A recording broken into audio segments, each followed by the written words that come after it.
If you want to lose body fat long term, you need to stop doing this. Stop severely restricting calories. When people want to lose body fat, they often go on apps like MyFitnessPal. But the issue with this particular app starts with the fact that it asks you how much weight you want to lose per week.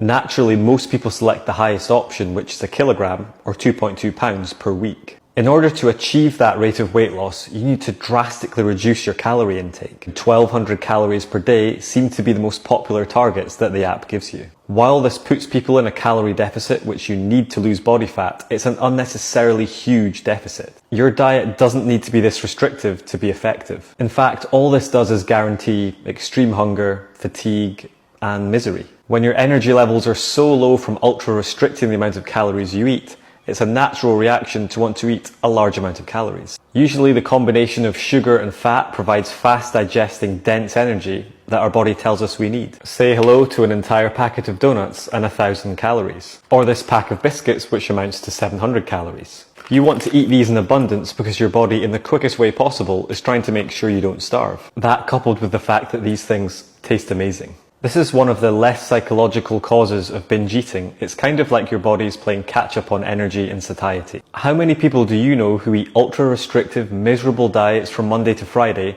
and then eat everything in sight at the weekend? The natural reaction after a binge eating episode is one of disappointment because it's the opposite of what you should be doing if you want to lose fat. This includes guilt, feelings of failure, low self-esteem, and the urge to give up, followed by punishment in the form of more ultra restriction. And then you're back to square one and the cycle repeats over and over. These vicious cycles don't serve you for two reasons. One, your fat loss goal is never successful long term. While you're in a huge deficit most of the time, these binges create a huge surplus to cancel it out. Two, this entire process destroys your mental health. The whole concept of having to endure punishment to get success makes no sense. The truth is, many of us could eat a lot more calories than we think and still be in a calorie deficit to achieve fat loss. If you use my free online calculator, link in bio, it'll give you a sustainable target based on your physical stats and activity level. This is a much more sustainable approach that will still ensure that you achieve your goal, but won't tear your mental health to shreds and leave you hungry and miserable. Fat loss may appear slower on paper, but ironically it's much faster in the long run. This is simply because you're able to sustain it rather than repeatedly stopping and starting.